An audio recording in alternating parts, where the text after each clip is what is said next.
Cet épisode d'ImoLife vous est présenté par Morin et Associés, courtier immobilier. Bonjour tout le monde, aujourd'hui était l'épisode numéro 4 de mon podcast ImoLife. J'avais la chance aujourd'hui de rencontrer Dave Léon, que je ne connaissais pas du tout, un peu comme un genre de bonbon Kinder Surprise que j'ouvrais et que je voyais finalement qu'est-ce qu'il y avait là-dedans. Et on a parlé de tellement de choses intéressantes que vous devez absolument écouter. On a parlé de comment acheter une propriété sans avoir d'argent, sans avoir de mise de fonds, que ce soit avec la balance de prix de vente, avec l'équité de votre propriété, avec le prêt privé. On a aussi parlé des avis de 60 jours. Comment est-ce qu'on fait pour trouver des deals qui ne sont pas sur Centris? Parce qu'on le sait que souvent, les deals qui sont en ligne sont un petit peu dispendieux. Il y a un courtier qui a dit c'est quoi la vraie valeur marchande, mais si vous voulez trouver des deals, Dave nous dévoile en fait beaucoup de secrets. On a aussi parlé d'un sujet très à l'heure qui est l'immigration et pourquoi est-ce que l'immobilier ne devrait pas descendre de valeur et pourquoi est-ce que c'est juste la pointe de l'iceberg qu'on voit en ce moment. Donc, je crois que n'importe qui en ce moment qui écoute cette vidéo devrait se rendre jusqu'à la fin pour comprendre et prendre les décisions adéquates pour pouvoir ne pas manquer le bateau sur qu'est-ce qui se passe parce qu'il y a beaucoup de choses qui se passent dans le marché immobilier. L'économie aussi, on ne sait pas très bien. Et si on ne prend pas les bonnes décisions aujourd'hui, vous allez regretter. Et Dave nous dévoile beaucoup de trucs pour vous aider. Alors, je vous souhaite une bonne épisode. Salut Charles, merci beaucoup de ton invitation tout d'abord. Et puis moi, pareillement, on ne se connaît vraiment pas ni l'un ni l'autre. Je te connais uniquement de publications Facebook qui m'attirent, qui me rejoignent. Donc, c'est un plaisir de faire ta rencontre aujourd'hui. Yes, donc en fait, pour ceux qui c'est peut-être la première fois qui écoutent le podcast aujourd'hui, ça se veut, en fait, le nom, c'est ImoLife, pour ceux qui ne savaient peut-être pas. Et le but, en fait, c'est d'enseigner aux gens ou de motiver les gens de commencer à investir en immobilier. Je pense que les gens ont peut-être une impression que c'est un domaine fermé, que c'est comme la caverne d'Ali Baba un petit peu, puis ils n'osent pas y aller. Et puis il y a plein de gens comme toi qui se sont lancés peut-être de rien, puis qui sont lancés là-dedans, puis qui ont vu les bienfaits en fait de l'investissement. Puis moi, en tant que courtier et investisseur immobilier, je crois vraiment profondément que tout le monde, c'est juste une porte, mais au moins d'avoir une propriété locative pour pouvoir éventuellement prendre sa retraite de ça. Donc, le but, en fait, c'est de passer au travers de ton parcours et de là-dedans, en fait, en tirer des leçons pour les gens qui nous écoutent pour voir comment est-ce qu'on peut commencer concrètement dans le domaine de l'investissement immobilier. Donc, commençons un peu par ton parcours, de où est-ce que tu viens, comment est-ce que tu es parti pour ensuite arriver concrètement à l'immobilier. Ça marche. Donc, moi, je suis entrepreneur déjà depuis plus d'une vingtaine d'années. Ouais. J'ai 41 ans présentement. Je suis français, on l'entend un petit peu à l'accent. C'est pas le micro qui marche pas, là, c'est vraiment moi. Ça fait 10 ans que je suis au Québec. Et puis, j'étais entrepreneur déjà en Europe. D'abord militaire pendant 7 ans. Et puis, au décès de ma mère, je me suis rapproché de mes frères et sœurs pour être l'aîné. Et puis, assumer le fait d'être l'aîné. J'ai acheté un bar à côté de la maison à $1 symbolique, €1 symbolique, que j'ai optimisé, puis que j'ai vraiment développé. 2 ans après, j'étais propriétaire du deuxième bar voisin. 3 ans après, propriétaire d'un bar à Paris que Heineken m'avait acheté au bord des Champs-Élysées. Donc j'avais, après 3 ou 4 ans déjà, vraiment 2 pieds dans l'entrepreneuriat, dans le commercial. J'étais propriétaire de 3 bars, restaurants, boîtes de nuit, un petit peu bar à vin. On avait vraiment une grosse carte et une grosse variété d'offres. Et puis là, belle surprise, un petit contrôle fiscal. Et j'ai tout perdu d'un coup. Donc j'ai perdu pour 1,6 million d'euros. J'ai perdu l'héritage de mon père, j'ai perdu mes belles voitures, j'ai tout perdu. Donc, je me suis retrouvé avec ma femme qui m'avait supporté depuis le début dans cette aventure-là en France, de l'entrepreneuriat dans les commerces et les bars.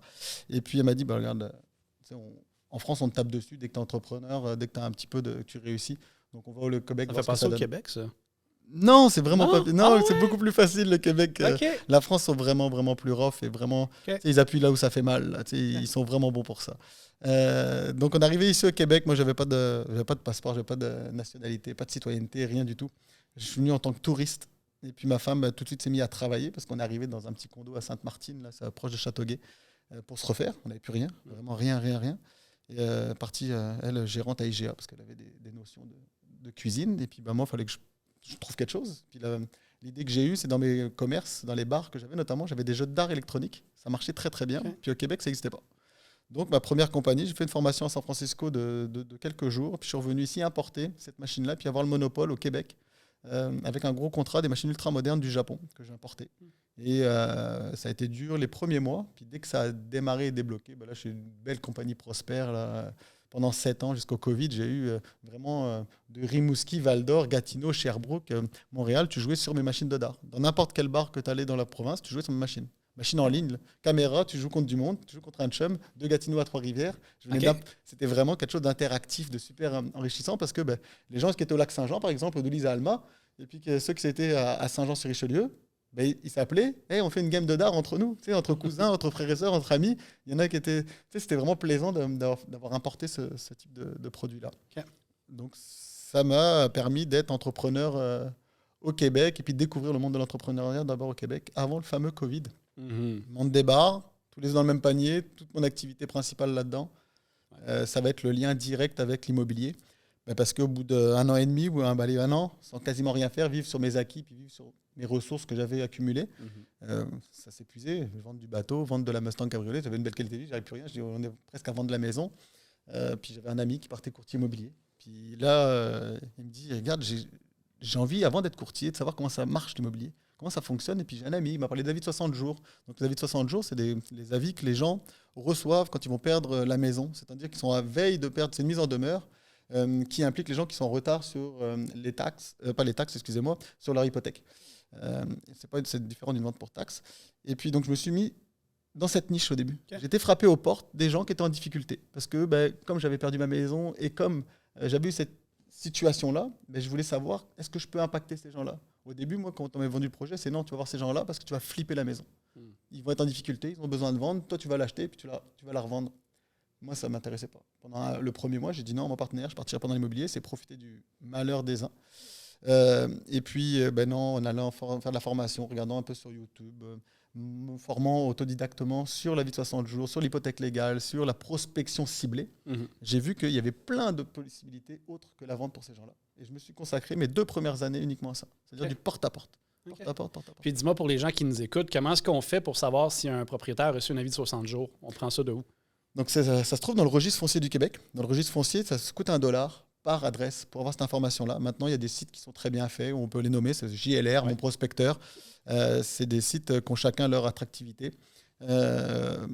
Donc c'est là où moi, je suis encore un client de ces sites-là, et puis j'ai toute l'information. Donc là, maintenant, c'est une équipe pour moi qui s'occupe de ça. Je fais du publipostage, c'est-à-dire que j'envoie des courriers à tous les gens en difficulté pour leur proposer de l'accompagnement.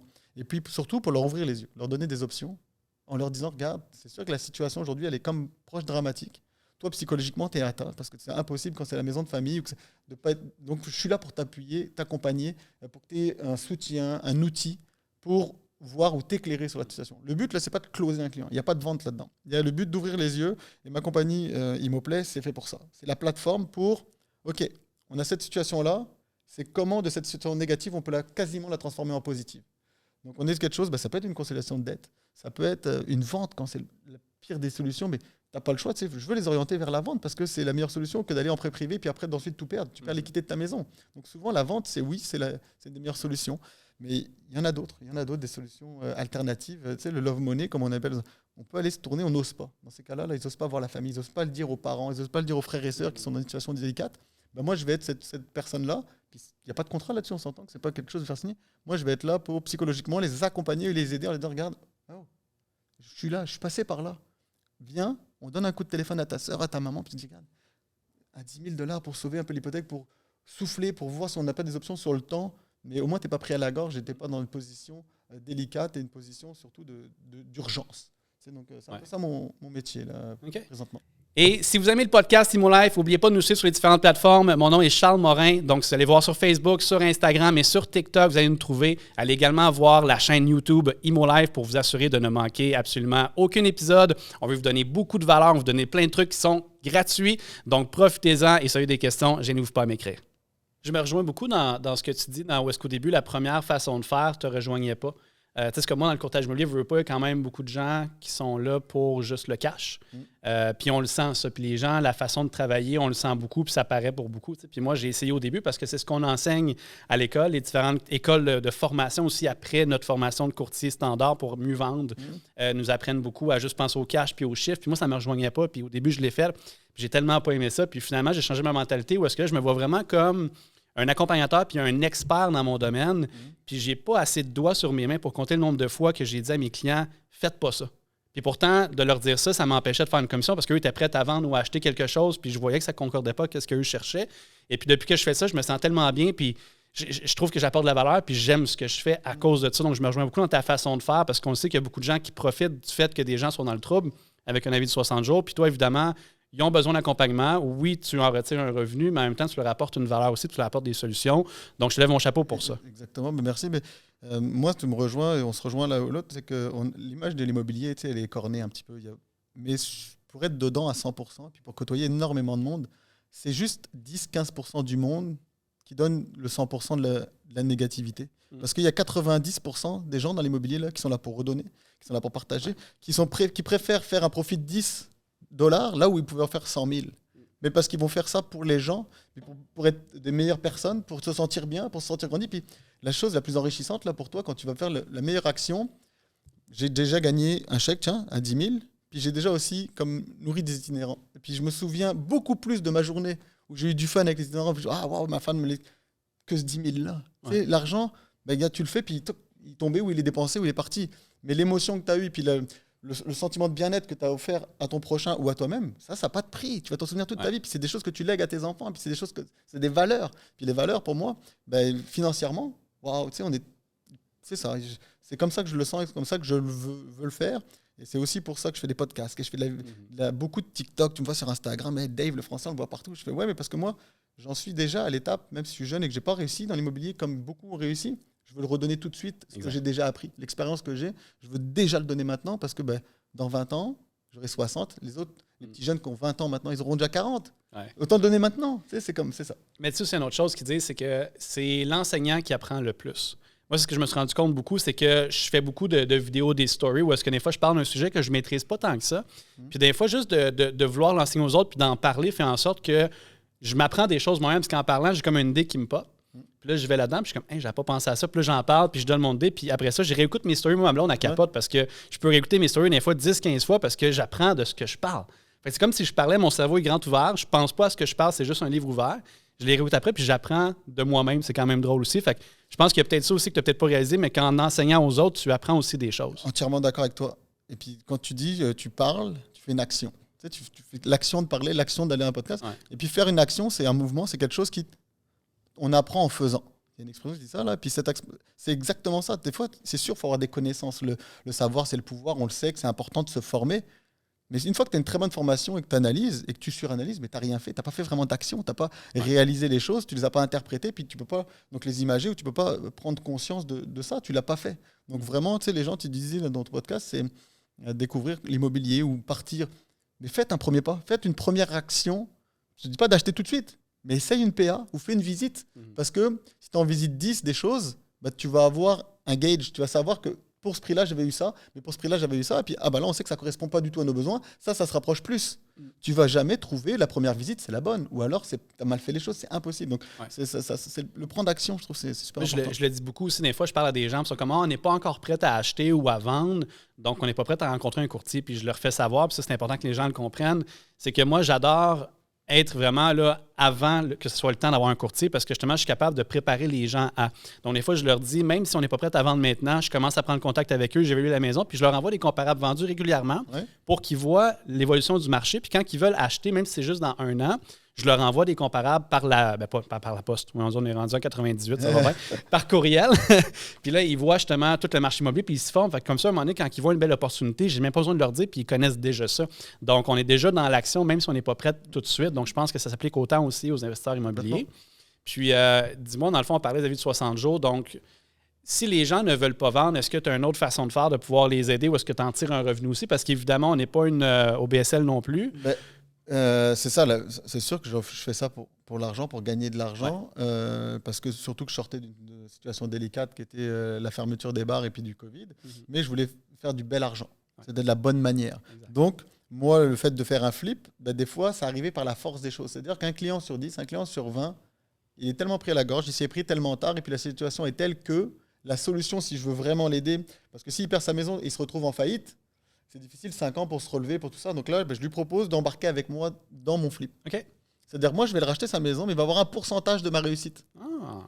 Donc, moi, je ne le fais pas... je veux dire une bêtise, la maison vaut 300 000, il a 150 000 de dette, il y a 150 000 d'équité. Donc, moi, c'est moi qui vais faire à mon nom le prêt privé, puis c'est moi qui vais faire le flip. Et puis, si à la fin, une fois qu'on toutes les payer les impôts, on donne 20, 30, 40, 50% aux clients, c'est quelque chose qu'on s'entend au début parce que moi, je vais estimer par rapport à la difficulté aussi. Ouais, c'est sûr. Si c'est juste de la peinture, un peu refaire beau, c'est sûr qu'il aura un plus gros pourcentage que si je vais dans des choses où il faut ouvrir des murs, où il faut faire la fondation, il y a des petits fissures, il y a des reins français. Si je vais avoir des surprises, le pourcentage, je ne peux pas faire 50-50 avec le client parce qu'il y a trop. Tu sais, moi, je donne trop d'énergie, Puis la personne, de toute façon, allait tout perdre. Moi, j'aurais pu y aller. Non, je donne rien. Tu n'as pas 10 000, tu n'as pas 20 000, tu n'as pas rien. Là. Puis, c'est ça. Ben, je donne à la hauteur de tes dettes pour te dire, regarde, tu n'as plus de dettes, et puis tu pars à zéro. Et puis à ce moment-là, tu ne fais pas faillite non plus. Ouais. Mais c'était le côté profiteur. Donc là, c'est certain qu'il y a une partie de mon argent qui est fait avec les flips. Okay. J'ai fait quand même une quinzaine de flips là, entre l'année dernière et puis 2022-2023. C'est plus qu'un flip par jour, par mois, excuse-moi. Là. Ouais, j'en avais pris trop. Pour être, en toute honnêteté, j'étais trop gourmand, il y avait comme trop de deals. C'était comme, je peux pas, faut que c'est pas que c'est des deals, c'est que aussi les clients, tu sais, pour les transmettre à quelqu'un d'autre qui se loupe, qui fait pas ça. Moi, je suis pas mal un des seuls qui fait un peu cette pratique-là. Et puis donc, je les avais tous pris pour moi. Mais on va dire, ça, c'est vraiment à 10% de mes clients. Là. Le reste, là, ça va être une grosse partie de la consolidation de dette. Okay. Temporairement, ils ne peuvent pas refinancer parce que leur code de crédit a baissé. Une blessure, un divorce, un arrêt de travail temporaire. Il peut y avoir plein d'explications où c'est des gens travaillants qui ont, à un moment donné, pas de travail. Puis des fois, c'est 2-3 mois, l'assurance maladie qui n'a pas embarqué. Ouais. Mais 2-3 mois de retard, boum, avis de 60 jours. Et puis l'avis de 60 jours, même si tu as eu 2-3 mois de retard alors que tu es travaillant, ta code de crédit a droppé. Tu ne refinances pas. Et puis une fois que tu as eu, pareil, une hypothèque légale parce que tu n'as pas payé tes impôts à temps ou tu n'as pas si, tout s'enchaîne. Une fois que ça va vite et qu'on est dans un engrenage de faillite, c'est pas vraiment de la faillite, mais dans un engrenage de dette, difficile de s'en sortir seul quand on n'est pas habitué au budget financier. Donc moi, ça va être ça mon rôle. Les accompagner, courtier hypothécaire, je leur réfère des bons courtiers hypothécaires. Donc là, moi, je ne fais pas d'argent dans ces cas-là. Okay. Mais c'est pas grave, j'ai sorti de la personne et je me suis fait une belle image. Parce que, je me souviens quand David n'était pas bien, là, il est passé par moi. Donc, le jour où ils ont besoin d'un prêt privé, le jour où ils ont besoin d'accompagnement dans l'immobilier, ils vont peut-être repenser à moi. Exact. C'est comme ça que je le vois. Ensuite, la consolidation de dette, donc ça se fait avec un courtier, avec un prêteur privé. Là, moi, je fais du référencement de prêteurs privés. Okay. C'est-à-dire que je fais de la publicité pour des prêteurs privés. Puis, soit, moi, j'en ai un dans ma compagnie, prêteur privé, on utilise le nôtre. Mais si on n'utilise pas le nôtre, je réfère à des partenaires. Ouais. Donc là, tu peux en faire une certaine référence à un montant financier quand même, j'imagine? Non, c'est de la publicité. Parce que sinon, c'est courtier hypothécaire. Okay. Pour faire du courtage, de la référencement, il faut être courtier hypothécaire. Moi, je ne suis pas réglementé même par dans la du privé, même un prêteur privé, c'est Gérard là, qui a une couple de millions dans le compte. Même dans du prêteur privé, tu ne peux pas faire du référencement pour quelque chose, tu deviens un intermédiaire. Okay. Et donc, tu n'as pas le droit d'être un intermédiaire. Okay. Tu vois, là, je ne le savais pas. Je savais évidemment le courtage hypothécaire, je savais que tu ne peux pas être payé de ça. Moi, j'ai beaucoup d'ailleurs, je vais pouvoir en parler, puis je vais regarder la caméra, puis ça me fait rire, parce que j'ai une petite certaine joie là-dessus. Si vous regardez ma compagnie d'art, moi, je fais de la publicité. J'ai une compagnie de publicité depuis 10 ans. Puis les gens, souvent quand je dis je fais du prêt privé, oui, j'ai un prêteur privé dans ma compagnie qui fait du prêt privé. C'est ma compagnie, c'est mon prêteur privé. Donc je peux faire du prêt privé parce que c'est à l'intérieur de ma compagnie. Mais je fais aussi comme référencement. Tu ne peux pas faire de référencement, tu n'es pas courtier. Non, je fais de la publicité moi pour mes partenaires. Je comprends. J'ai eu c'est pas des problèmes, mais des petites choses où on tire les ficelles. Mais regarde, j'étais fiscaliste, avocat, tout ça pour, avant de monter ma compagnie Moplay, m'assurer que j'étais quelqu'un qui donnait du conseil. Parce que le conseil, on a le droit de donner du conseil, mais sur mon expérience, sur ce que j'ai vécu. C'est pas de conseil de faut faire ci ou faut faire ça. Non, moi j'ai vécu comme ça, je l'ai fait ça. Je t'invite à aller voir ce professionnel-là. Je t'invite à voir Et ça, c'est des partenaires et des gens avec qui je travaille parce qu'ils ont été sélectionnés, ils ont travaillé avec moi, je suis en confiance, et puis ils sont comme certifiés, si tu veux, d'être mes bons partenaires. Okay. Donc c'est l'accompagnement que je donne à mes clients présentement. Super. Puis est-ce que tu as d'autres genres de deals immobiliers que tu fais autres que du avis de 60 jours et des flips? Est-ce que tu as des portes? Est-ce que... Moi, j'ai commencé, c'est ça, avec l'immobilier. Une fois que j'avais découvert la vie 60 jours, je me suis dit, ce serait bien que je me forme. Ouais. C'est la chance que j'ai eue au début, c'est d'avoir pensé à me former. Donc, je suis allé avec Kevin Boucher, c'est l'Imo Academy. C'est de la vidéo. Tu sais, regarde, j'avais une soixantaine d'heures de contenu vidéo. Ça me suffisait à l'époque. Ça a été assez allumant pour moi, pour m'ouvrir tous les yeux et puis m'ouvrir un monde qui était complètement inconnu pour moi. Ouais. Je ne m'imaginais pas dans l'immobilier. Et puis au final, j'ai découvert des choses et des stratégies qui m'ont ouvert les yeux, ouvert l'esprit, comme le financement créatif.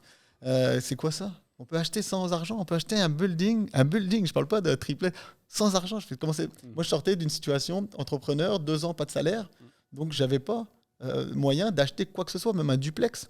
D'une, j'avais plus 10 000 de côté. Et puis de deux, ma cote de crédit et puis mon avis de cotisation n'étaient pas éligibles aux banques. Donc tout ça, ça résonnait dans ma tête en disant il y a peut-être une opportunité différente de ce qu'on connaît. Et une fois j'ai su ça, j'ai ouvert les livres de Jacques Lépine, Yvan Cournoyer, du Club immobilier du Québec. Je me suis instruit. Et puis, c'était parti. J'avais trouvé ma passion. Là, c'était vraiment quelque chose de naissant. Est-ce que tu sentais que, suite à tes formations, tu avais vraiment tout ce que tu avais besoin pour commencer ou tu t'es dit, j'ai le strict minimum puis je vais apprendre sur le terrain? C'est exactement ça. J'ai le strict minimum. Tu peux pas...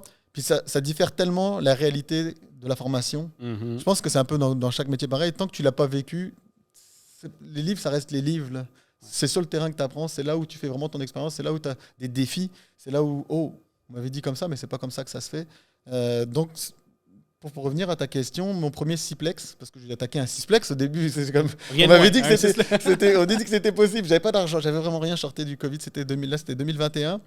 Et puis, je me suis mis en 4e position d'une PA. Okay.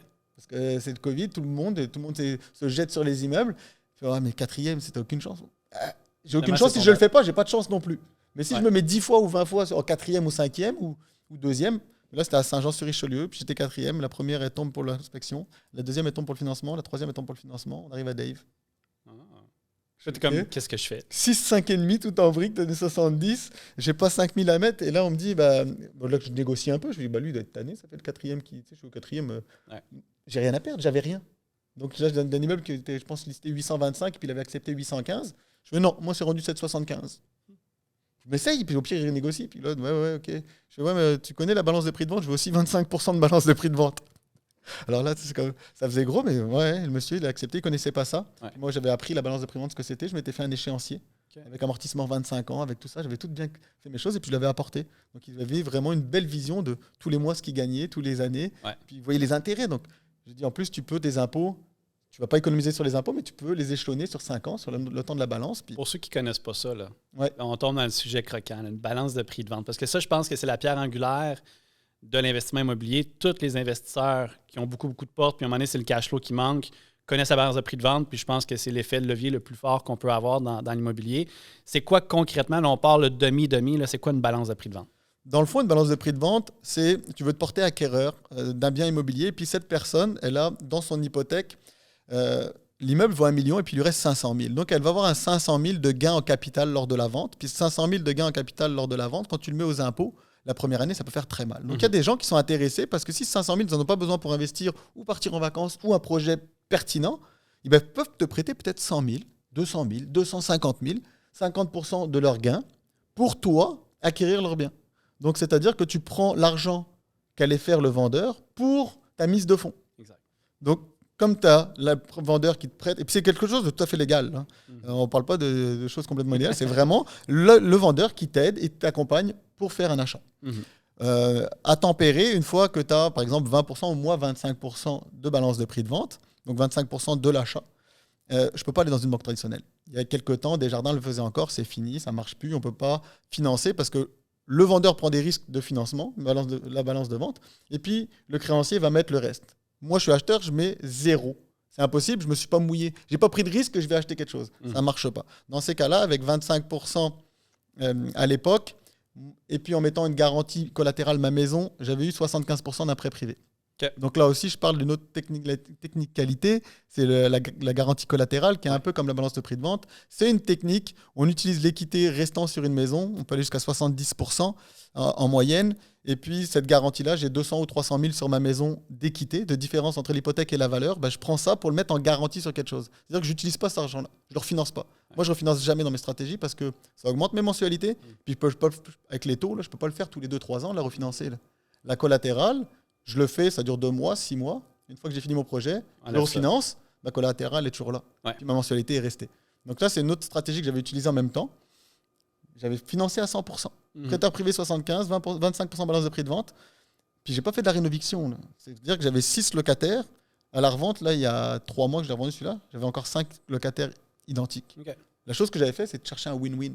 Comment ces locataires qui ont des 5,5 à 500 peuvent se rendre à 700, 750 et pas payer 1200 Mais je leur explique, chez moi, j'ai besoin d'augmenter un tout petit peu pour refinancer. Puis toi, tu veux pas être dehors parce que si tu veux être dehors et que je fais des grosses rénos ou que je fais de la subdivision, tu vas payer 1250. Comment on peut s'entendre pour avoir une belle relation de locataire-propriétaire? Toi, tu entretiens bien mon immeuble et puis moi, je ne te saigne pas au niveau des prix, au niveau des locataires. Ben regarde, ils m'ont dit, Dave, ouais, non, augmente de 120, puis la première année, 80 la deuxième, 50 la troisième. C'est sur le bail, on le note. Moi, j'ai augmenté de 300. Là. C'est énorme. mais ils se retrouvent quand même juste à 800. Donc, tu avais négocié d'avance les augmentations des années à venir, c'est ça, je comprends? Exact. Ouais. OK. Ouais, Okay. ouais, Est-ce que c'est une pratique courante, ça? Je l'avais jamais entendu, je l'avais jamais vu, je le savais pas. Est-ce que c'est valable, ça, mettons, au TAL? En fait, c'est un contrat. OK. Donc, tant que les deux personnes, c'est ça que j'avais appris du TAL. Et puis moi, avant de m'embarquer, on va dire, dans l'immobilier, j'avais appris le TAL par cœur pour pas être ennuyé. Ouais. On a un contrat et on entend. Tout ce qui est sur le bail est légal si les deux parties sont d'accord. OK. Donc moi, j'avais vu une opportunité de... eux, il faut qu'ils soient gagnants. Et puis dans 3 ans, une chance que je les avais protégés. Parce que ce qui était à 1100 en 2021, à 5,5, c'est rendu 1400 à Saint-Jean. Mm-hmm. Mais moi, je les avais topés, en fait, de juste 300 sur 3 ans. Ouais. Donc, ils étaient encore gagnants et moi, j'étais très gagnant. Donc, on avait vraiment un système de win-win. Et c'est ça que j'aime avec les rapports du... J'appelle ça l'immobilier humain. Ouais. C'est qu'on va... Moi, j'ai mon bénéfice, puis eux, ils ont le leur. Il faut qu'on soit tous gagnants dans l'immobilier. Puis, c'est pas évident maintenant parce que tout ce qu'on entend, les horreurs, la subvention, la rénoviction, tout ça...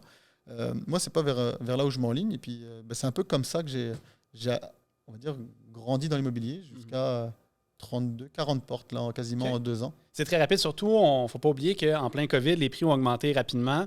C'est un marché qui était très compétitif. On ne pouvait pas vraiment négocier tant que ça. Il fallait faire avec le marché. On était en compétition contre d'autres. Donc, moi, je lève mon chapeau parce que c'est beaucoup d'acquisitions en peu de temps. Dans un marché qui est extrêmement difficile avec peu d'offres sur le marché. Les gens disaient tout le temps, je voudrais m'acheter quelque chose, mais il n'y a rien à vendre. Il faut trouver des solutions alternatives ou il faut faire des chances parce qu'on se met en 4e position comme toi tu l'avais fait en se disant si ça arrive, tant mieux. Puis, excuse-moi, je te coupe. C'est souvent ça. Dans chaque marché, les gens disaient là, au Covid, on n'avait plus rien à vendre, ça va en surenchère, il n'y a plus de deal. On entendait ça. Il n'y a plus de deal. Tout le monde va en surenchère. Et puis là, maintenant que les taux ont levé, c'est trop cher. C'est trop cher, il n'y a plus de deal. C'est pas s'il n'y a plus de deal. Déjà, l'immobilier, il y en aura pour toujours tout le monde, tout le temps. C'est pour ça que j'aime ça, le partenariat. J'aime ça en discuter, en partager avec vous, vous faire découvrir ça parce qu'il y aura toujours de la place pour tout le monde. Et puis, deuxièmement, il y a toujours des deals. C'est juste savoir où chercher ou comment chercher ou comment transformer le deal. Je te pose une question. Ouais. Parce que ça, c'est le sujet du moment. Puis moi, je le vis dans le courtage immobilier en ce moment, dans ma business. J'ai beaucoup de gens qui sont sur le frein parce qu'ils disent que ça n'a pas de bon sens d'acheter en ce moment avec les taux d'intérêt qui sont aussi élevés. Okay? Je te donne 2 options. Ouais. Tu as le choix de payer un immeuble 100 000 de plus le prix, mais avec un taux d'intérêt qui est bas, ou tu as le choix de payer un immeuble 100 000 de moins aujourd'hui, mais avec un taux d'intérêt qui est historiquement haut comme en ce moment. Qu'est-ce que tu choisis et pourquoi? Moi, en fait, tu vas être surpris de ma réponse, je pense. Mais moi, si j'avais la possibilité, les 2 cas, j'achèterais. Okay. Mais si je te donne une option. J'ai un seul choix. 100 000 de plus avec des... Vas-y, répète le... Donc, tu payes 100 000 de plus sur le prix, mais ton taux d'intérêt, il est bas. Ou tu payes 100 000 $ de moins sur le prix, mais ton taux d'intérêt, il est haut. Non, toujours le profit à l'achat. Ah, merci beaucoup. J'avais pas en plus, je me suis dit, j'espère qu'il ne dira pas l'inverse. Excellent. Toujours le profit à l'achat. Parfait, profit à l'achat. Puis ça, j'en profite, je m'en parle. 700 000 de moins cher qu'actuellement. Exact. Tu as déjà fait ton profit. Tu vas pas, pourquoi tu sais, c'est comme après oui des fois tu peux payer plus cher pour le transformer comme là je te donne quelque chose que personne ou très peu de monde fait, je te donne un petit cue pour toi. C'est actuellement comme ça que je négocie, puis grâce à mon partenaire là, c'est pas je donnerai pas son nom mais c'est grâce à lui, on fait l'APA et on signe uniquement après optimisation, c'est-à-dire qu'on est d'accord pour payer 50 000 le prix ou 50 000 ou 100 000 de plus l'immeuble, d'accord, on est d'accord pour payer plus cher ou le prix qui est demandé, mais on signe 1 mois ou 2 mois après notre optimisation. C'est-à-dire qu'on ne veut pas signer dans 30 jours, on veut signer dans 75 jours au notaire. Parce que tu es capable d'optimiser en 75 jours? La négociation avec les bails, nouveau beau, comme je t'ai dit tantôt. Je vais parler au locataire, je vais dire, ça va être, si c'est moi votre nouveau propriétaire, si je ne vous sors pas dehors, si je ne fais pas de travaux, est-ce que vous allez m'aider? Est-ce qu'on peut se faire un win-win? Est-ce qu'on peut s'augmenter de 150? Moi, je calcule combien il me faut par locataire. Et une fois qu'ils me disent oui, que c'est signé, moi, j'arrive chez le notaire, je n'ai pas besoin d'aller avec un prêteur privé. Je vais chez Desjardins ou je vais chez... Je dis, regardez, mais beau, c'est ça. Je paye ce prix-là, mais mon revenu, il est là. OK. Là, on parle de trop de choses intéressantes en même temps. Là, puis, je m'excuse. Non, mais c'est parfait. C'est parce qu'en même temps, j'entends déjà les gens qui écoutent l'émission, c'est comme, mais j'aimerais en savoir plus là-dessus. Puis là, on fait beaucoup, mais on va y revenir, c'est sûr. Il y a juste une chose que je vais faire un petit peu de pouce dessus. C'est l'histoire que tu as dit que tu voulais faire le profit à l'achat. Okay? Puis en ce moment aussi, j'ai beaucoup d'acheteurs qui sont sur le frein où j'entends beaucoup courtiers dire les acheteurs ne veulent pas acheter. Puis moi, j'aurais pas à dire, c'est le temps d'acheter maintenant. Pourquoi? Parce que, premièrement, tu as le taux, tu as le profit à l'achat, ça, c'est une chose. Mais même, mettons, quelqu'un qui veut s'acheter pour lui, essentiellement penser au profit, ben, tu sais, ton prix, là, mettons, tu payes 100 000 de plus, là, lui, il est financé sur mettons, 25 ans, puis il va toujours rester, ce prix-là. Tu vas le payer sur 25 ans. Ton taux d'intérêt, là, il est renégociable. Donc, exemple, quelqu'un achète aujourd'hui avec un taux peut-être à 6, peut-être même à 7, mais qui prend un terme de 1 an, 2 ans ou 3 ans, bien, dans 1 an, 2 ans ou 3 ans, tu vas pouvoir renégocier ton taux à la baisse, Puis maintenant, ton taux va être bas sur un prix qui va être aussi bas. Exact. Right? Parce que si les gens qui attendent peut-être l'année prochaine que les taux se mettent à redescendre, comme 99% de la population qui attendent ça, dès que les taux redescendent, qu'est-ce qui va se passer? Beaucoup d'acheteurs sur le marché. Beaucoup d'acheteurs fait qu'il y a beaucoup de demandes. Beaucoup de demandes fait gonfler les prix. Donc, les gens vont avoir un taux qui est relativement, mettons, bas ou neutre, mais ils vont en payer beaucoup plus cher. Puis ça va traîner sur 25 ans. Donc, au final, ils vont être beaucoup plus perdants.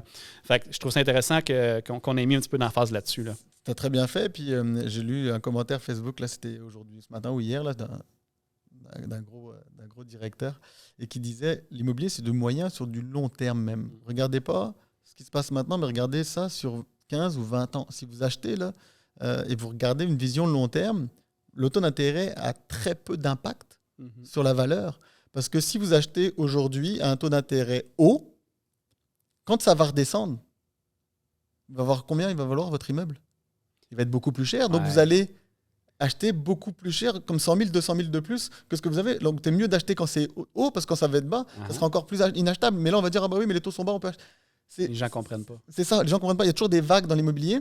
Et puis, il faut savoir juste comment prendre la vague. Mais toutes les vagues sont bonnes. Il y a une façon de travailler dans chaque domaine, dans chaque marché. Il faut juste avoir l'expérience, les connaissances, et puis l'envie aussi de s'intéresser à ça, de savoir comment le faire de la bonne manière à cette période-là. Moi, j'ai acheté justement un 6 logements il n'y a pas si longtemps que ça. Okay. Puis je regardais les comparables vendus, évidemment. Puis le même 6 logements avec les mêmes revenus dans le même secteur, là, il y a 1 an, se vendait 1 million. Okay? Puis il y a 2 ans, se vendait 1,1. Okay? Là, j'ai payé 850 000 pour la même chose. Puis il y a 2 ans, avec les taux à 1,5, les gens étaient prêts à payer 1,1 million. Ouais. Donc, déjà, en partant, tu fais le calcul, j'ai au-dessus de 250 000 de profit à l'achat. C'est sûr que la difficulté en ce moment, c'est les mises de fonds, parce qu'évidemment, les banques demandent beaucoup de mises de fonds, puis ça, on va y revenir, c'est certain. Ouais. Là, donc, il y a beaucoup d'opportunités, mais c'est sûr que ça prend des stratégies, comme qu'on a parlé de la balance de prix de vente, comme qu'on a parlé de l'équité à l'achat, puis ça, je vais en parler aussi un petit peu là-dessus pour les gens qui ont des maisons depuis un certain moment, des condos, peut-être un chalet, peu importe.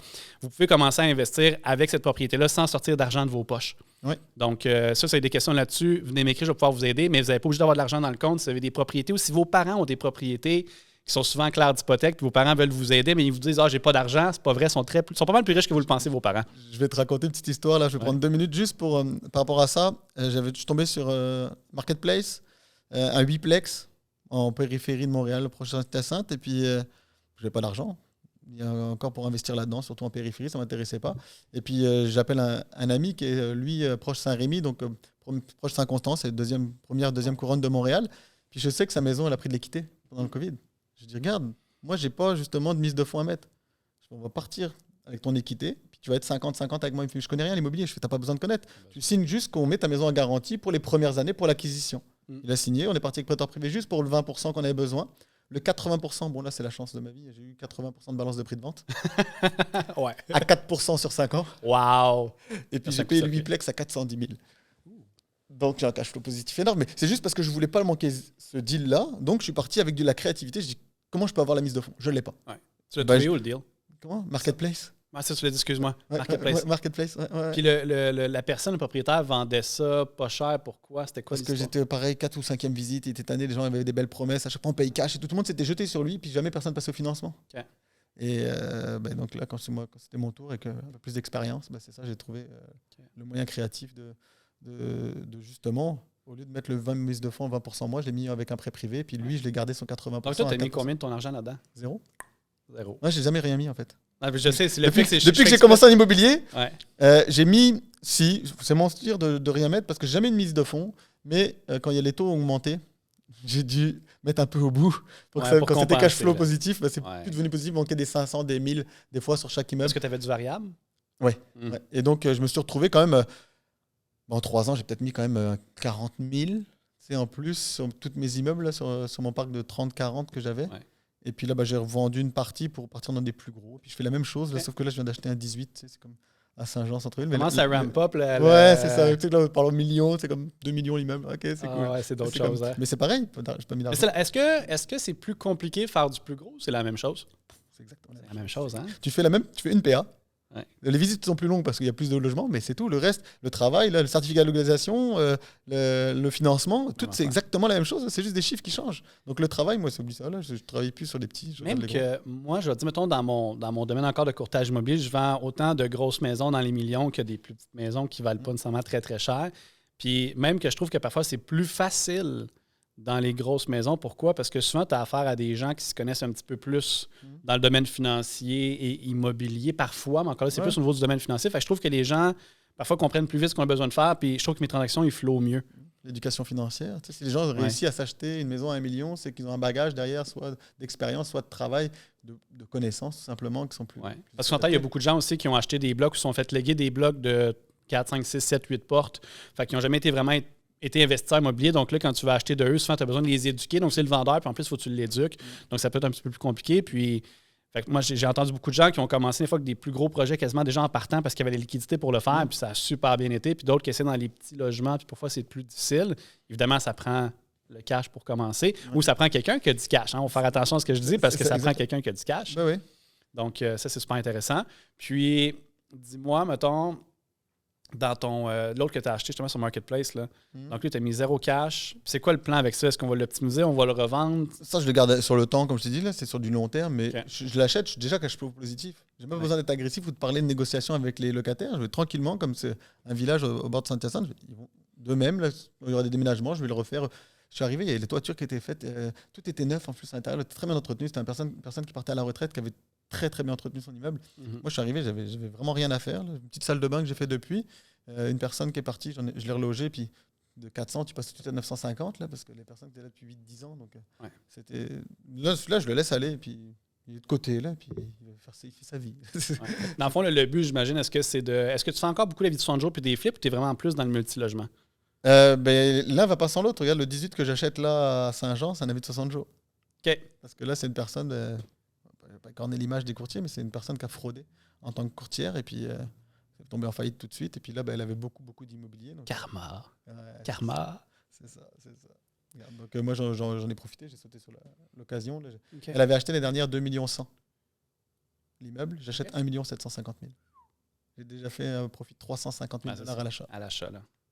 Très nice. C'est beaucoup d'argent. Je suis juste avec mon optimisateur, le stratège financier avec qui je suis, là, le taux de rendement est de 49%. C'est fou, là. 49%. Est-ce que, mettons, si tu compares à l'argent que tu fais aujourd'hui puis l'argent que tu faisais avant, mettons, que tu accompagné, ou est-ce qu'évidemment, j'imagine que tu travaillais beaucoup avant, ou ça se peut-tu? Ouais, de meeting, fallait-tu vendre des machines, puis c'était-tu très actif, ta business précédente? Ouais, c'est très actif, mais moi, j'ai eu la chance dans ma vie de faire tout avec passion. Donc moi, il n'y a jamais eu de travail. Parce que même sur la route tout le temps, ou avec mes clients au DAR, jusqu'à 23h, minuit, boire des shooters, au début, j'étais plus dans cette optique-là de bar. J'avais pas le mindset, j'avais pas le développement personnel que je connaissais, que m'a apporté l'immobilier. Parce que je trouve que l'immobilier, par rapport à mon ancien job, j'avais une job d'entrepreneur, mais entrepreneur qui travaille fort et qui récolte le fruit de son travail, mais qui est au bar, qui boit, qui s'amuse. J'avais pas ce côté de me développer, m'améliorer, de m'améliorer pour les autres. Je voulais toujours être en compétition, comme, par rapport aux gars qui travaillaient contre moi ou qui faisaient la même chose. Et puis au final, j'ai appris avec l'immobilier que moi, je suis en compétition avec moi-même. Là. Je veux juste être une meilleure personne, pas meilleure que l'autre personne. Ça m'a tellement aidé. Et donc, je travaillais fort, pour revenir à ta question, mais là aussi, je travaille fort. Mais je fais tout avec passion. Donc, oui, c'est sûr, les revenus, c'est plus les mêmes. L'immobilier, les chiffres ne sont pas les mêmes, mais encore que j'en vis pas pour l'instant d'immobilier. Je fais de l'acquisition. Moi, j'ai pas de revenus là, d'immobilier. J'ai pas de choses qui disent hey, Dave, t'as une belle voiture. Ouais, mais j'ai rien à date de l'immobilier. Ça fait 3 ans. Puis moi, en 3 ans, en travaillant très très fort, j'ai pas eu les bénéfices de mon travail là, de 3 ans. Ce que je vis actuellement, c'est le retour d'art électronique parce que ça fait 2 ans que les bars ont réouvert. Moi, présentement, je ne vis pas de l'immobilier. J'ai eu des leads, pas les avis de 60 jours, des petites choses comme ça, des flips. Mais pour de gagner 20, 30 000, j'ai fait une fois 100 000 sur une maison, mais ça peut paraître beaucoup aussi, certains pour de bel argent, mais tu as tellement de dettes, tellement de travail, tu as tellement de risques aussi. Moi, je me suis surendetté pour l'immobilier au début. J'ai fait plein d'erreurs. L'année dernière, j'avais encore 350 000 de dettes.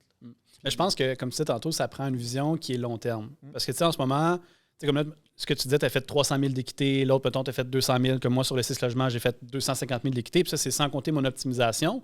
Donc, tu sais, d'ici 1 an et demi ou 2, mon immeuble va valoir 1,6, j'ai payé 8,50. Donc, tu sais, il y a beaucoup d'argent sur papier. Mais ça, cet argent-là va nous revenir éventuellement, mais c'est beaucoup d'argent quand même par année, mais qu'on ne peut pas toucher tout de suite. Donc, je pense que ça, c'est un bon point aussi à faire comprendre aux gens. À moins qu'on se lance dans le flip immobilier, là, c'est d'autres choses.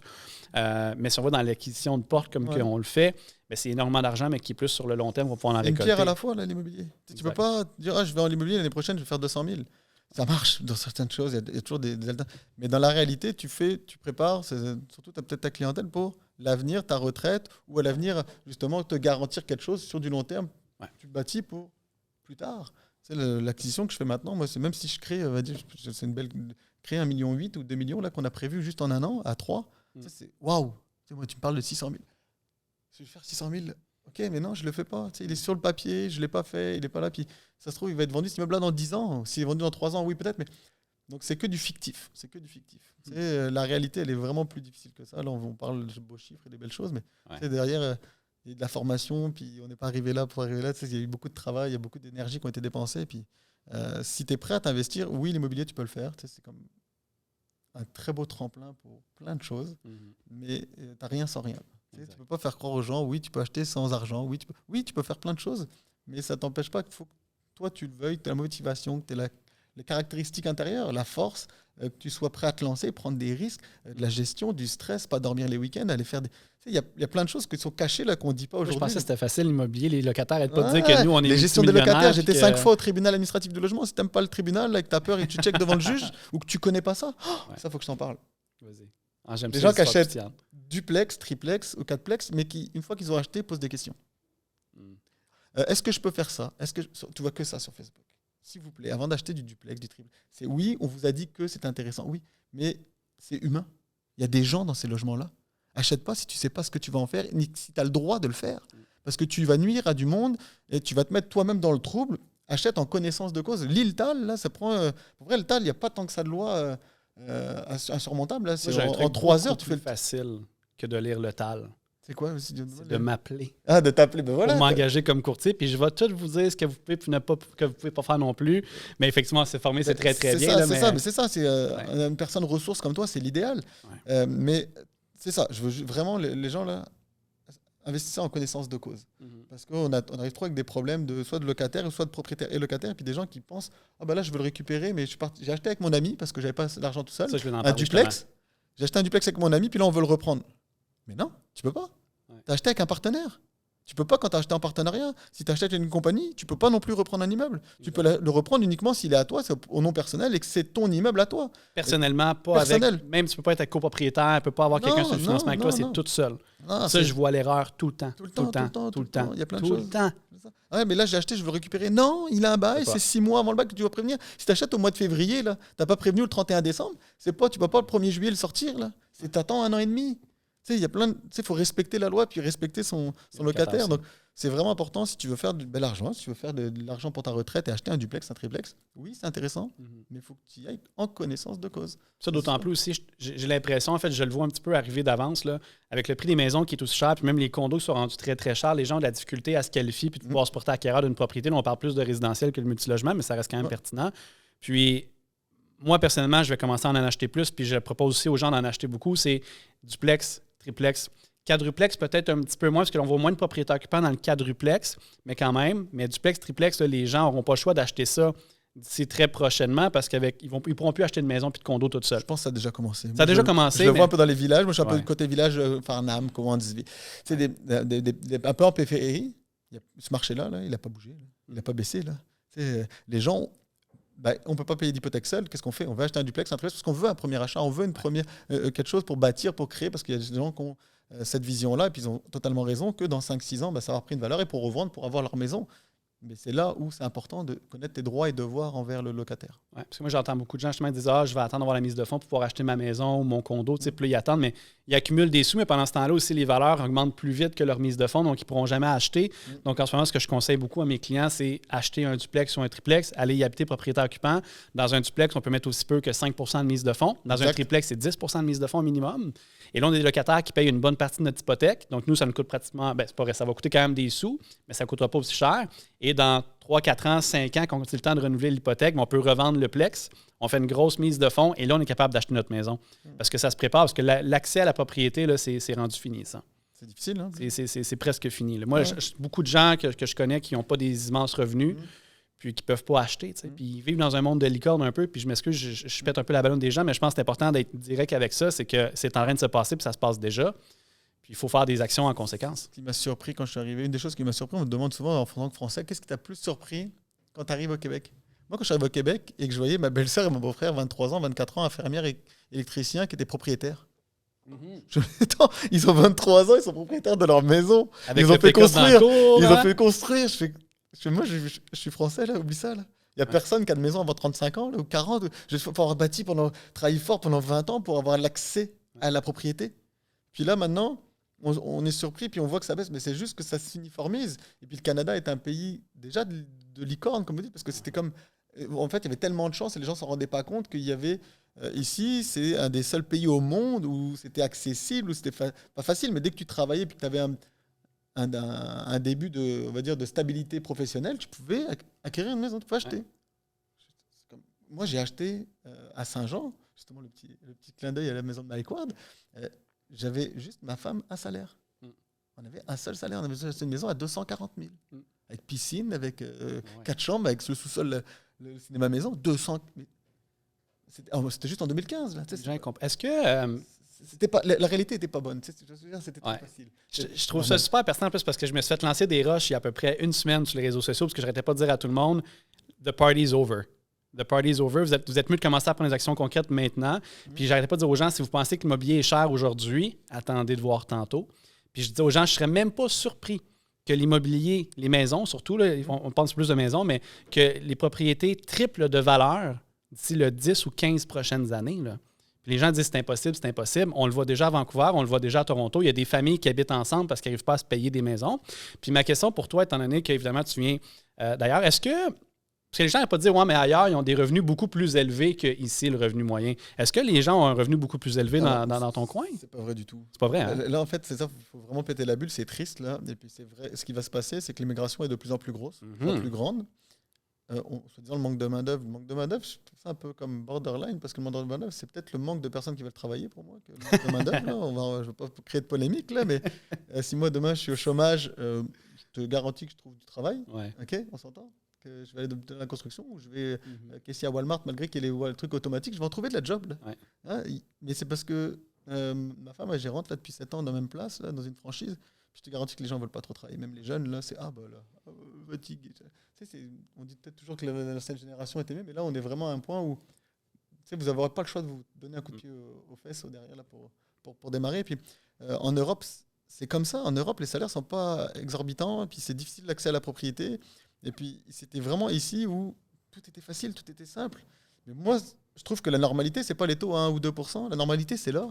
5, 6, 7. En 90, ils étaient à 20 ou 21. Puis les gens achetaient quand même. Puis tout doit s'ajuster. Puis là, on a vraiment, comme tu dis, eu un moment d'effervescence. Et puis, c'est le temps nous le dira dans les vagues. Après, on dit, waouh, à cette époque-là, l'année 2010, 2020, c'était hot, on peut acheter, on peut faire tout ce qu'on veut. Ben oui, mais tout le monde sortait. Et puis, c'était pas normal. On a vécu quelque chose qui n'était pas normal dans une conjoncture économique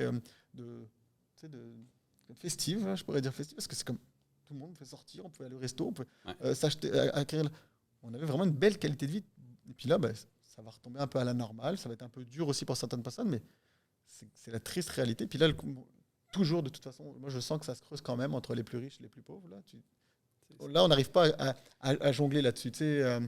J'aimerais ça, en tant que personne, que cet écart, il ne se creuse pas, mais moi, je le vois de plus en plus. La classe modeste québécoise, c'est qui? Tu vois soit des gens qui ont vraiment les moyens ou ceux qui n'ont vraiment plus les moyens. Il n'y a plus vraiment de classe. Je ne sais pas si tu le vois dans l'immobilier. 100%. Puis aussi, même, je me rappelle que il y a 2-3 ans, des fois, je parlais à des gens, puis ils me disaient, nous, mettons, mon chum fait vraiment un très bon revenu. Là. Puis je suis comme, il faisait combien? Puis c'était comment? Il fait 70 000. Puis dans le temps, il y a 2-3 ans, on disait que 70 000, c'était beaucoup d'argent. Ouais. Puis là, aujourd'hui, à 70 000, c'est plus rien. Puis j'en avais rien à personne. Mais à cause que l'inflation, à cause des coûts de tout, 70 000, c'est plus grand-chose. Puis c'est pour ça que je vais mettre autant d'emphase sur le fait que les gens devraient acheter de l'immobilier, que ce soit juste un condo, un duplex ou peu importe. Parce que dans 5-10 ans, il va avoir doublé, triplé de valeur. On le revend, on fait 400 000 de profit non imposable. Et puis on peut, après ça, essayer de faire d'autres moves avec ça. Pour te donner une idée, personne seule, tu fais 70 000. Je dis bien une personne seule. Il y a une règle du pouce. Là. Moi, je fais toujours x3. Donc, sur 3 x 7, 21. Ça fait 210 000 $ pour acheter. Si tu as un petit 10-20 000, donc tu peux pas acheter quelque chose au-dessus de 250 000 $. Ouais. Si tu fais 70 000 $, aujourd'hui, tu trouves rien. Qu'est-ce qu'il y a de 250? Il n'y a rien. Donc, si tu es seul et que tu fais 70 000 $, tu ne peux pas acheter au Québec. Et si vous êtes deux, ça va être 450, 500. Ouais. Et puis là, on arrive dans les moyennes hautes des maisons. On est dans le haut, là, les gens sont ici à 500 000 quand même. Ouais, mais ce que je dis, ils utilisent tout. Enfin, c'est pris à la gorge. C'est comme... c'est fou. Puis dis-moi, puisqu'on parlait un petit peu d'immigration et autres, il y a quand même énormément de Français qui viennent... Désolé. On aime trop le Québec. Non, c'est parfait. Moi, je vous adore. Là, sinon, je ne t'aurais pas invité sur mon podcast, c'est certain. mais en fait, ma question, c'est plus, qu'est-ce qui vous attire autant ici? Parce qu'il y en a beaucoup. Donc, il doit y avoir quelque chose ici que... Notre grande lacune, déjà en Europe, nous, ça va être nos langues, notre langue. Tu sais, on est vraiment, vraiment poche avec tout ce qui est langue étrangère. On est chauvin, on aime ça, notre propre langue, on aime ça, nos propres choses. Donc, on a du mal à s'expatrier ailleurs où ça parle français. Le Québec, pourquoi on y est? Parce qu'on a la facilité de communication. Déjà, d'une, là, c'est la première des choses, c'est parce qu'on parle la même langue et on arrive à se comprendre. Donc là, ça va déjà faciliter les choses. La deuxième, la qualité de vie. Nous, en Europe, il faut se rendre compte que tout est plus petit, les voitures sont plus petites, il n'y a pas de truck, il n'y a pas de grosses maisons, c'est tout miniaturisé. On est tous serrés l'un contre l'autre. Dans le métro, ici, on a l'espace, on respire, on a de l'air, on a un sentiment d'oxygène, de nature. Tu fais 1 heure de Montréal, tu es au chalet, tu es au truc. En France, tu sors 1 heure de Paris, tu es encore... C'est pas la même chose. C'est vraiment, c'est Paris, c'est 10 millions d'habitants. C'est lourd, c'est pesant. Le stress. Après, oui, Montréal, il y a du stress, ça s'entend, mais c'est pas... Puis, quand je suis arrivé il y a 10 ans, c'était le stress, c'est pas à Québec, à Montréal, un petit peu dans la grande ville, mais encore que...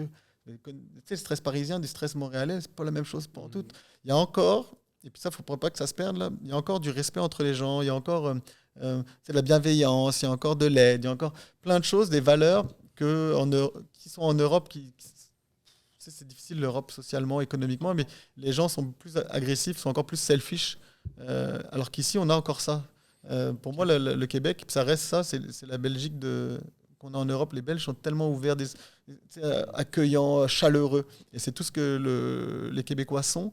Et puis, en 10 ans, ça a changé quand même. Il y avait moins de coups de klaxon dans les rues que maintenant, mais ça reste quand même très, très agréable. Et c'est ça. Est-ce qu'il y a une raison financière ou économique derrière ça, ou est-ce que c'est plus une qualité de vie? Complètement. Parce que regarde, être entrepreneur en France et puis vouloir se développer, on va te donner plein d'obstacles. Mais des obstacles solides qui sont difficilement surmontables et on ne va pas t'aider ou t'appuyer. Ici, tu montes une compagnie, là, je vais sur le registre d'entreprise du Québec, j'ai monté ma compagnie en 2 heures, ça m'a coûté moins de 300 $, et puis je suis parti, j'ai créé quelque chose, et puis je peux bâtir là-dessus, et puis je peux me renseigner, et puis c'est facile quand tu t'intéresses ou quand tu vas chercher des informations, à créer quelque chose, et puis à te développer ou monter une compagnie. En France, là, c'est pas la même facilité. Tu peux même pas faire ça.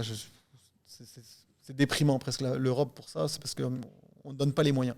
Ici, tu as quand même le rêve américain, il existe vraiment. Je dirais américain pour Amérique du Nord. Là.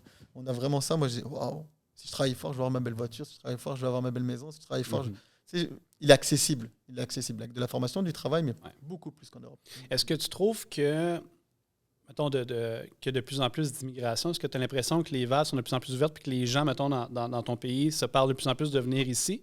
Ou est-ce que c'est le même niveau à peu près qu'il y a 10 ans? Moi, j'ai plus trop de relations j'ai des relations en France, bien sûr, mais je ne vis pas dans le pays, donc je ne sais pas. Mais moi, de ce que je ressens ou ce que j'entends, on l'entendait déjà, mais de plus en plus, c'est vrai que quand tu es en France, on veut quitter. Il y a un mal-être profond en France. Il y a un mal-être d'immigration aussi en France. Il y a un mal-être social. Et puis les gens veulent quitter. Puis oui, il y en a qui retournent, des Français qui retournent parce qu'ils ne s'adaptent pas, ils ne s'acclimatent pas au climat québécois. Je dis climat, ce n'est pas forcément le fret. Là. Non, climat en général. Mais la grosse majorité reste parce qu'on est tellement bien ici. Enfin, moi, en tout cas, même en vacances, j'ai du mal à retourner en France. Je suis tellement bien ici. Et on est à 3 heures du sud. Ça, quand je te dis, les gens, les différentes opportunités. Moi, je suis vraiment content qu'on en parle de ça aujourd'hui parce qu'encore une fois, ça faisait partie de mon speech la semaine dernière parce que je me suis lancé des roches parce que les gens n'arrêtent pas de dire que les taux d'intérêt vont tuer l'économie, vont tuer le marché immobilier. Mais ce qu'il faut comprendre aussi, c'est que le taux d'intérêt, c'est un des facteurs qui va influencer sur l'immobilier. Et l'autre facteur, après ça, c'est l'offre et la demande. Okay? Là, qu'est-ce qui se passe en ce moment? Je t'apprends rien, mais tu sais, je fais du pouce qu'est-ce qu'on parle là. Mais c'est comme tu dis, l'immigration est très, très forte. On a eu une année record l'année dernière. On a eu, je pense, de mémoire, c'était 150 000 nouveaux arrivants en 2022. Okay? Puis là, année à date, en fait, en juin, ils ont fait un recensement. Là, en juin 2023, année à date, on était rendu à 108 000.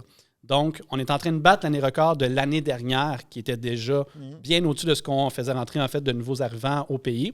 Puis aussi, si on remarque un peu autour, tu le vois aussi, il n'y a plus vraiment de terrain à développer. Et aussi, les villes sont très restrictives sur les développements. Tu vas acheter une vieille maison pour en faire un 8 logements, ils ne veulent pas. Donc, ce qu'il faisait, c'est qu'on fait rentrer de plus en plus de gens. La population aussi ici grossit. On a plein de bébés COVID aussi. Exactement ça. Et là, finalement, on va les loger où, ces gens-là? Donc, oui, les taux d'intérêt freinent le Québécois moyen, en fait, ou le salaire moyen ici, mais il y a des nouveaux arrivants qui rentrent, puis qui ont souvent aussi de l'argent avec eux qui rentrent, ou qui ont compris qu'ils sont déjà habitués en France parce qu'ils habitent déjà plusieurs familles ensemble. Puis si les autres, ils habitent, par exemple, ça se peut-tu, mettons, 3 familles dans un micro-logement en France? C'est quoi que tu as vu, mettons, de...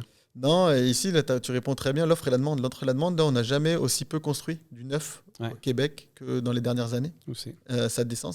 Pourquoi ça descend? Parce que les taux ont augmenté, donc ça devient plus rentable. Les prix des matières premières ont flambé aussi. Donc les gens ont stoppé. Ils ont fait du land, je n'ai pas le terme en anglais, là, mais du bank land ou land bank. Enfin, ils ont mis en banque leur terrain. OK, ouais. Parce qu'ils attendent que ça soit plus favorable pour développer. Oui. Donc tous les gens qui ont les possibilités de construire du neuf, et tout, ils mettent ça en banque parce que le terrain va prendre de la valeur et qu'après, il y aura des subventions par l'État. On va être pris à la gorge. Quoi qu'il arrive, on va s'en va dans une crise du logement beaucoup plus sévère qu'elle est là. Les gens, depuis un an, ça monte le loyer, ça monte le loyer. C'est triste, mais c'est que le début. Et puis c'est encore plus triste parce qu'il y a encore plus de gens à la rue, c'est certain. Puis il y aura plus d'itinérance. Si on fait rien, et actuellement, de toute façon, nous, on n'est pas faire grand-chose. C'est triste à notre niveau, mais c'est au niveau gouvernemental. Ouvrez les valves sur les subventions, sur les subventions pour aider. Comment ? Les permis. Les permis. Là, ils ont parlé de donner beaucoup de pouvoir aux municipalités sans passer par les commissions pour accélérer un peu les processus. Mais il ne faut pas faire n'importe quoi non plus. Là, quand on est en crise, on ouvre des... Il faut faire la part des choses. Oui, il faut, comme j'ai vu le gouvernement Plante, ils ont fait un gros 180 logements sociaux. Là, je ne sais pas si tu as vu sur Verdun. Non. Avec un truc design super beau. Parce que c'est l'entrée à Bonaventure, puis c'est là que les gens passent, puis c'est super beau. Ça a été des millions de dollars d'investis. Sauf que si tu donnes le même montant aux gars qui sont dans l'immobilier qu'à la mairie, avec ça, ils pouvaient te faire comme 400 ou 500 logements sociaux. Ça, puis elle en a fait 120. Ah, c'est ça. Tu vois ?